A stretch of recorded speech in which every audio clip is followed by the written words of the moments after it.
Salut, j'espère que tu vas bien. Aujourd'hui, on va parler d'un truc super important qui est comment est-ce que tu peux passer en freelance, mais surtout quelles sont toutes les étapes pas à pas pour pouvoir le faire sans aucun risque quand tu es un développeur commence à être senior, qui a une expertise et qui veut sauter le pas. Donc, je vais te donner 10 bons tips, 10 trucs sur lesquels tu vas pouvoir te baser pour pouvoir avancer jusqu'à atteindre ton objectif et je vais t'en rajouter un petit bonus à la fin. Donc, reste bien jusqu'à la fin de la vidéo, tu verras c'est dans la continuité de tout ça et il ne faut pas sauter des étapes si tu veux vraiment rester donc sur ta lignée et ne pas revenir au salariat, beaucoup plus tôt que tu l'aimerais en fait. Premier truc super important qu'il faut cultiver, c'est ton mindset. C'est par là que ça commence, tout commence par la tête et ensuite, on verra tout le reste en fait. C'est-à-dire que d'abord, il faut que tu arrives à comprendre qu'est-ce que ça veut dire me mettre à mon compte. Alors le freelancing, c'est quelque chose qui est un peu entre le salariat et l'entrepreneuriat. Des fois, tu vas plus osciller vers des manières de travailler entrepreneuriales, des fois plus des manières salariales. C'est-à-dire que quand tu es sur des missions longues où tu as des horaires chez un patron, bah, tu vas faire des heures avec un TJM, un peu comme un salarié, mais tu vas avoir plus d'argent et plus de choses à gérer. Tandis que si tu es quelqu'un qui travaille avec du forfait ou quand tu vas travailler de manière forfaitaire, bah, en fait, là, tu vas engager de la responsabilité, tu vas plus être sur un modèle entrepreneurial. Donc, il faut vraiment que tu arrives à bien cerner, bien combiner les 2 trucs. Être indépendant, ça commence d'abord dans la tête, savoir gérer et donc apprendre à gérer parce que au final, pour cultiver tout ça, pour cultiver cette créativité, ce mindset entrepreneurial, il faut que tu lises, lire beaucoup. Pour moi, c'est un truc qui est incontestable. Faut lire. Et si tu n'as pas le temps, écouter des livres audio, écouter pendant que tu fais du sport, écouter pendant que tu balades dans les transports, écouter des podcasts. Et si tu as pas de réseau dans les transports, mon gars, tu télécharges avant et puis après tu trouves une solution.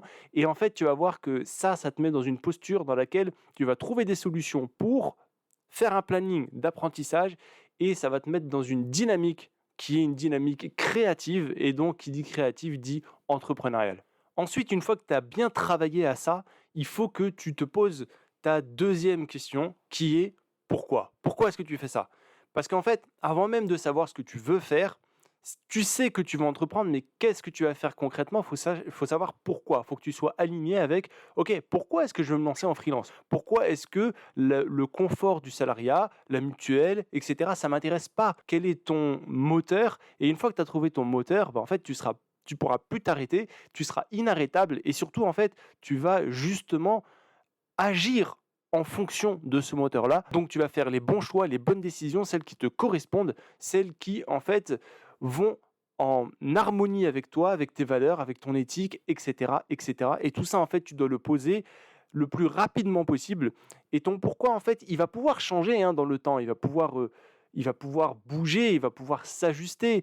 Tu vas faire des erreurs. Donc, en faisant ces erreurs-là, tu vas voir que, en fait, ça, tu l'as fait, mais ça te plaisait pas trop. Ça te plaît un peu plus. Donc, tu veux plus aller vers là. Et ça, en fait, c'est quelque chose il faut que tu y veilles tout le temps. Tout autant que ton mindset, tu dois apprendre de manière continuelle, tu dois te former de manière continuelle pour pouvoir progresser. Autant, de l'autre côté, tu dois travailler ton pourquoi. Pourquoi est-ce que tu veux faire les choses et bien t'aligner avec toi-même pour pas te retrouver dans un truc que tu fais, que tu n'aimes pas, mais être forcé à le faire parce que tu es dans un cycle que tu as créé, mais qui ne te correspond pas. Et c'est comme ça que en fait, on devient malheureux ou qu'on fait du burn-out et puis d'un seul coup, en fait, il y a tout qui craque. Et pour éviter ça, faut en amont réfléchir à ton pourquoi est-ce que tu veux faire ça, pourquoi est-ce que tu fais ces efforts-là. Ok, assez réfléchi. Maintenant, on va passer à du concret. Troisième étape, il faut que tu trouves une niche rentable. Tu sais pourquoi tu veux faire les choses, tu sais un peu où est-ce que tu veux aller. Et bien maintenant, commence à chercher comment est-ce que tu vas faire, et à qui tu vas t'adresser, à qui tu vas parler, pour essayer de définir un peu dans quel secteur est-ce que tu veux évoluer. Quelle est, toi, ta niche? Parce qu'en fait, même si tu fais plein de choses chez ton client, même si tu fais plein de trucs quand tu arrives chez ton client, le premier pas, le pied dans la porte que tu mets chez ton client, c'est ce qui te définit un peu ce qui définit ton service. Et ce service-là, il va trouver écho dans un marché donné, chez des clients donnés. C'est un peu ce qu'on appelle le product market fit, c'est-à-dire que ton produit, ton service, il va fitter à un moment donné avec le marché. Et trouve en fait la niche sur laquelle ton produit y fit. Ok, tu proposes des prestations de développement informatique, lesquelles exactement? Dans quoi tu te spécialises? Et ne pense pas uniquement langage, pense secteur. Tu peux très bien te spécialiser sur les sites, par exemple pour les artisans du BTP, pour les artisans ébénistes, pour les artisans, tu peux te spécialiser dans le luxe. Donc tu as plein de trucs dans lesquels tu peux te spécialiser. Essaie de commencer par quelque chose qui est à ta portée. Tu as un petit réseau déjà, donc commence par des choses qui sont dans ton entourage proche avant d'aller chercher loin et de ne pas avoir de preuves sociales. Trouve la niche à laquelle tu peux et tu vas t'adresser pendant un certain moment de manière efficiente et qui est prête aussi à te payer pour ça. Petit aparté, tout ça, tu peux le faire en étant salarié, sans quitter ton taf. Tu peux déjà commencer à penser à tout ça et il y a des méthodes que tu peux mettre en place, des choses que tu peux mettre en place, le fait de te former, etc., c'est des choses que tu peux mettre en place alors que tu es encore en poste, donc que tu as encore la sécurité du salariat. Une fois que tu as trouvé ta niche, que tu sais pourquoi tu veux faire ça et que tu as développé un état d'esprit dans lequel tu sais que tu vas pouvoir mettre en place des choses, ok, saute le pas. Et la première chose à faire quand tu sautes le pas, c'est de commencer à créer ton identité en ligne. Il faut que tu crées du contenu, il faut que tu crées de manière générale, en fait, il faut qu'on te voit, il faut que tu puisses montrer des choses. Donc, ça peut être pour un salarié un portfolio, pour un entrepreneur, ça va être un écosystème. Crée-toi, en tant que freelance, une marque. C'est-à-dire, toi, tu as une marque personnelle. C'est-à-dire que tu vas être un tel développeur, nom, prénom, avec associé à ce nom, prénom, une expertise que tu proposes sur le marché et que tu démontres sur le marché. Tu vas faire des vidéos, des articles, des podcasts, un truc dans lequel tu vas pouvoir exprimer c'est quoi ton expertise. Je te prends un exemple tout bête. À partir du moment où quelqu'un, tu lui proposes des services et qu'il va voir que tu t'appelles, je ne sais pas moi, on va prendre un nom bizarre, Tartampion. Il va aller voir Tartampion sur Internet et il va voir quoi? Qu'est-ce qu'il va voir? S'il te voit que des photos Facebook en train de faire la fête, en fait, ce n'est pas une présence en ligne qui est intéressante et qui marque du sérieux pour lui. Il faut que tu aies une présence en ligne qui soit professionnelle. Ok, il va avoir des photos professionnelles, il va avoir des articles de blog sur une expertise que tu vends. Il va voir qu'il y a des gens qui interagissent, des pairs qui reconnaissent ton expertise. Le fait de voir ça, ça va le rassurer. Une fois que tu as rassuré, en fait, tu sais déjà que ce client-là, il va avoir plus tendance à bosser avec toi qu'avec un autre. Quand tu vas avoir un service que tu proposes, d'autres personnes peuvent le proposer. Ce qui va faire la différence, c'est vraiment ta marque, c'est-à-dire ce que voit le prospect avant de se dire OK, je vais partir avec un tel ou un tel. Ton gage de sérieux, en fait, si tu préfères. Et ça, il faut que tu le travailles avant même de proposer tes services parce que, une fois que tu proposeras tes services, il sera trop tard pour faire machine arrière et ton image, elle ne sera pas encore travaillée. Travaille ton image, rends-toi présentable, comme pour un entretien d'embauche au final, et ensuite, vas-y. Et n'y va pas n'importe comment. Prochaine étape, tu y vas en planifiant. Tu te fais un planning, c'est-à-dire que tu vas organiser, tu vas structurer tes temps de travail et tes lieux de travail. Tu vas bosser d'où? D'où est-ce que tu vas bosser? Est-ce que tu sais où est-ce que tu vas te mettre pour travailler? Alors ça, c'est une question que tu t'es peut-être déjà posée en fait à l'étape précédente. Si tu dois tourner des vidéos, comme moi je suis en train de le faire en ce moment, en fait, il te faut un espace. Il te faut un endroit dans lequel tu peux te poser tranquillement, faire les vidéos, etc. Si en plus tu as une famille, moi j'ai des enfants à la maison, je ne peux pas faire ça à n'importe quelle heure. Donc j'ai un espace, je prends un espace, je dédie un espace, j'alloue cet espace et j'alloue des temps pour pas que je sois toujours dans cet espace, que ma famille elle passe à côté ou que en fait ma vie passe à côté et que je passe ma vie dans mon travail de telle sorte que ce soit excessif et puis après on en revient au burn-out. Donc ça, faut être très vigilant dès le début. Planifie-toi des temps de sport, des temps de travail, il y a des manières de planifier, si tu veux on peut en discuter, tu as les liens dans la description, on peut faire tous les deux un bilan sur ta situation et ensuite passer sur qu'est-ce que tu peux améliorer, qu'est-ce que tu peux mettre en place pour être prêt à passer freelance. Une fois que tu es prêt, une fois que tes temps de veille, de travail, de sport, etc. sont alignés avec toi et en fait ce que tu fais déjà, une fois que tu as déjà tout bien fait, là, tu es vraiment prêt à dire, OK, Là, ça va être un temps de prospection, ça va être un temps de travail, de production, ça va être des temps de famille, ça va être des temps de sport, etc., etc., etc., les amis, et tout ce que tu veux mettre dans ton planning. Tu es prêt à produire, tu sais combien de temps tu peux accorder, tu sais quelle efficacité tu vas avoir, et tu sais aussi quel temps tu vas pas accorder. Donc déjà, tu sais ce que tu veux, donc tu sais quand est-ce que tu vas dire oui et quand est-ce que tu vas dire non. Donc maintenant, tu es prêt. Prochaine étape, tu poses tout ça en ligne et tu bombardes. T'en mets partout. Tu vas sur les plateformes, tu vas sur la plupart des plateformes en ligne pour freelance, tu vas sur les réseaux sociaux dans lesquels tu penses qu'il y a ta niche. C'est-à-dire que LinkedIn, de manière générale, c'est un peu un réseau professionnel pour tout le monde, mais tu as d'autres réseaux. Est-ce que c'est sur Twitter qu'il va y avoir tes clients? Est-ce que c'est plutôt sur du Instagram qu'il va y avoir tes clients? Est-ce, est-ce que c'est sur du TikTok? J'en doute un peu, mais ça commence à être très professionnel aussi, TikTok. Il commence à avoir des gens qui font... Mais voilà, où est-ce que tu vas trouver les gens avec qui tu vas parler? Si par exemple, tu développes des sites web pour des gens qui sont des artisans dans le BTP ou autre, peut-être qu'Instagram, c'est plus propice que LinkedIn, parce que ce n'est pas des gens qui vont sur LinkedIn. Donc, il faut que tu réfléchisses à ça, que tu aies une stratégie par rapport à comment est-ce que tu vas communiquer, ta stratégie de marketing, en fait. Et une fois que tu as ça, tu balances et les gens, en fait, ils vont entrer dans un tunnel où ils vont te voir, hop, ils vont être aspirés, ils vont dire, tiens, c'est intéressant parce que j'ai un besoin. Donc, ça va leur parler quand tu vas leur parler de leurs problématiques. Ils vont dire, OK, toi, si tu as cliqué sur cette vidéo, comment devenir freelance, c'est parce que tu veux devenir freelance. Une fois que la personne, elle clique sur cette vidéo-là et qu'elle voit qui tu es, quels sont les services que tu as, depuis combien de temps tu bosses, que tu as tout mis en ligne à disposition de cette personne-là, elle va avoir confiance et donc elle va rentrer dans un tunnel qui, au bout de ce tunnel, en fait, elle va rentrer directement en contact avec toi et c'est ce que tu cherches puisque tu vas pouvoir lui proposer une solution à laquelle que tu peux en fait mettre en place pour l'aider. Maintenant que la personne elle a vu de quoi tu es capable, elle sait qui tu es, elle va venir vers toi et toi tu vas pouvoir lui dire eh ben regarde, j'ai des offres. Et ces offres-là, il faut que tu y aies pensé avant. Donc, il faut que tu packages des offres. Alors ça va venir petit à petit.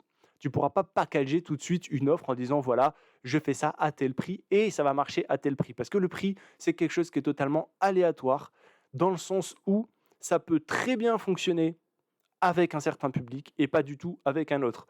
Exemple, moi, tu me proposes un site WordPress. Moi, je pourrais en avoir besoin de site WordPress, mais tu ne peux pas me le proposer au même tarif que tu vas le proposer à un artisan dans le bâtiment. Pourquoi? Parce que moi, je sais le faire, le site WordPress. Donc, en fait, tu vas me faire gagner un certain temps et un certain nombre d'heures et d'argent, mais pas le même que celui du gars qui est dans le bâtiment et qui, s'il devait s'y mettre, il passerait beaucoup plus de temps. Donc, tu ne peux pas faire le même prix pour les deux.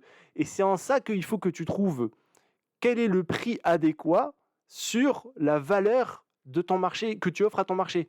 Et pour ça, il faut que tu packages des offres dans lesquelles je te conseille vivement de prendre un peu de risque. C'est-à-dire que si tu fais un site, je te dis une bêtise, tu le fais à 1000 euros, et bien en fait, le site à 1000 euros, il faut que tu packages et que tu dises voilà ce que tu vas avoir en sortie.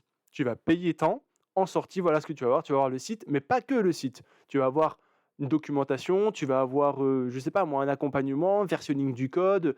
Il faut que tu puisses livrer un ensemble de choses à ton client, que tu packages ton offre de telle manière à ce que le gars se dise ok, ce qu'il m'offre, je paye, mais j'en ai pour mon argent. Et ce package, il faut surtout que la personne elle se dise ce package-là, s'il ne me le livre pas, et ben en fait, c'est que c'est lui qui est en défaut et c'est pas moi qui suis en défaut parce que souvent les développeurs, quand ils se font par exemple payer autant, eh ben, ils vont passer un temps et il va y avoir à un moment donné une décorrélation totale entre le temps et la valeur qu'ils livrent. Ils ne prennent pas le risque avec le client et il va avoir des embrouilles avec le client parce que le client va dire ok, tu as passé tant de temps, mais moi je m'attendais à ça comme résultat et le développeur il dit mais non, moi je t'ai dit c'est du temps que je passe, le résultat je ne peux pas te le garantir. Donc c'est très très très important de savoir packager. L'endroit où c'est le plus compliqué de packager, c'est sur la R&D. Parce qu'en fait, on ne sait pas trop, voilà, sur la recherche et développement, on ne sait pas trop comment est-ce qu'on va packager ça parce qu'il y a beaucoup d'inconnus. Il faut que tu arrives à packager les inconnus, même si tu dois faire des petits devis au fur et à mesure. C'est quelque chose que j'ai fait avec un client, par exemple, qui voulait faire de la recherche dans l'intelligence artificielle. Comment est-ce que tu packages ça? Et bien, en fait, toutes les étapes où tu vas dire, bah, par exemple, je dois te trouver tant d'éléments pour pouvoir entraîner le modèle. Et ben, le fait de trouver tant d'éléments, tu conditionnes le paiement de ça à la réussite. Et s'il n'y a pas de réussite, il faut que tu dises, voilà ce que tu vas me payer. Ça demande, et on en revient au tout premier point, un mindset et une connaissance business qu'il faut que tu aies développé en amont. C'est pour ça que c'est le truc le plus important. C'est le premier point. Et ensuite, une fois que tu as ça, tu peux passer au suivant. OK, maintenant que tu as une offre et que, bah, ça a l'air de marcher, et ben, maintenant, il va falloir que tu ailles chercher encore plus de personnes et pour ça, il faut que tu parles réseau. Donc il y a 2 sortes de réseaux, tu as les réseaux physiques et les réseaux numériques. Bah, en fait, un réseau physique, c'est les gens que tu connais et les gens que tu connais connaissent et les gens que tu connais et etc. Et là, tu peux justement mettre en place des choses pour que les gens que tu connais puissent te recommander. Donc, tu peux mettre en place des choses de manière automatique ou de manière manuelle, d'appeler les gens, d'entretenir son réseau, d'avoir un carnet d'adresses, d'avoir un fichier Excel avec tous les gens que tu connais. C'est super important, c'est un truc que les gens ne font pas et que, en fait, quand j'ai découvert que c'était que c'est pas mal de faire, de dire voilà, toutes les personnes que je connais sont là, qu'elles soient de ton domaine ou pas. Voilà toutes les personnes que je connais, voilà toutes les personnes à qui je peux envoyer un message pour dire bah écoute, parle de maintenant, je me mets à mon compte, parle de moi à tes amis, etc. Déjà, ça, c'est un premier pas très important. Et ensuite, tu as celui qu'on connaît plus maintenant aujourd'hui, qui est celui des réseaux sociaux, donc sur Internet. Et une fois que tu as ta présence, eh ben, n'hésite pas à bombarder sur les réseaux sociaux et à interagir avec des gens de ton domaine, mais aussi des gens qui ne sont pas de ton domaine, mais qui sont le profil type du client, de l'avatar, on appelle ça, qui aurait besoin de tes services. D'ailleurs, c'est l'étape d'après. Une fois que tu commences à réseauter, et elle vient un peu en même temps, celle-là, tu vas définir au fur et à mesure de toutes tes interactions quel est le client type que, avec lequel tu veux travailler. Quel est vraiment le prospect type que tu veux, aimerais et avec qui tu vas être efficient. Et ça, c'est super important. Je dis bien que tu veux et que tu aimerais. Ne travaille pas avec des gens avec qui tu n'aimerais pas travailler juste parce que ça paye plus ou autre, parce que ça ne tiendra pas sur le long terme. Il faut que tu arrives à te définir un avatar. Ton avatar, il va évoluer, il va s'affiner avec le temps. Et une fois que tu auras un avatar client, ça va être la personne à qui tu t'adresses. Si une personne, elle ne rentre pas dans cet avatar client, ce n'est pas la peine de passer du temps avec cette personne-là. Je te prends un exemple tout bête que beaucoup de gens font et comme erreur. Et ben, en fait, c'est de dire moi, ce que je vais faire, c'est que je vais viser les gens qui comprennent mon langage technique. Donc, tu vas viser les opérationnels dans les boîtes, dans les startups, les PME, comme tu veux. Tu vas dire, OK, je vais viser les opérationnels ou même dans les grands groupes.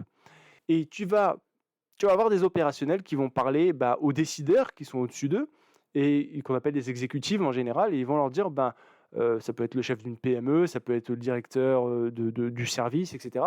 Et ils vont lui dire, écoute, on a une proposition de quelqu'un qui fait quelque chose de super, voilà, on aimerait travailler avec lui.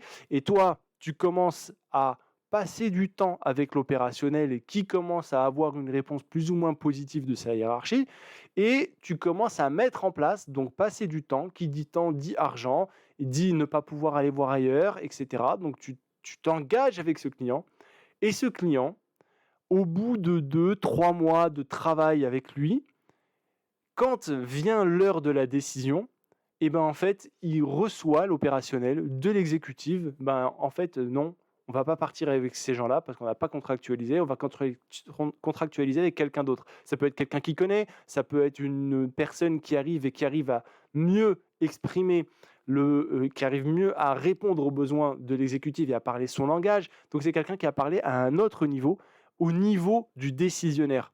Et en fait, aujourd'hui, ça ne sert à rien de t'engager sur un projet si tu n'as pas l'aval et le feu vert du décisionnaire, mieux encore si tu n'as pas un acompte.